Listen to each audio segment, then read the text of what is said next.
Gangs of 5 Maryam Nawaz, Nawaz Sharif, Shahbaz شریف، حافظ whisky, اس کے علاوہ آصف علی زرداری، یہ سب ملے ہوئے ہیں اور پاکستان کی قوم پر، سچی قوم پر یہ ظلم ڈال رہے ہیں۔ یہ سوچ رہے ہیں کہ شاید ہم اس طرح ان سب کو مار کٹائی کر کے رستے سے ہٹا لیں گے، مگر آج آپ نے دیکھ لیا جو عمران خان صاحب نے ایک کال دی، عوام کا سمندر باہر آیا۔ اگر وہ چاہتے تو آج انقلاب لا سکتے تھے، مگر انہوں نے کہا کہ مجھے پروٹیسٹ صرف آرام سے کرنا ہے، تاکہ میں نہیں چاہتا کہ پاکستان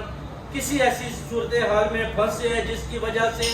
دوسرے ملک دیکھے کہ پاکستان میں کیا ہو رہا ہے۔ مگر پھر بھی انہوں نے جو عالمی طاقتیں ہیں ادھر اپنے کرندے جتنے ممبران ہیں جیسے شاہ محمود قریشی ادھر بھیجے تاکہ وہ ادھر انوالومنٹ کریں، اور پاکستان میں یہ جو ظلم اور زیادتی ہو رہی ہے، جو قتل و غارت ہو رہی ہے،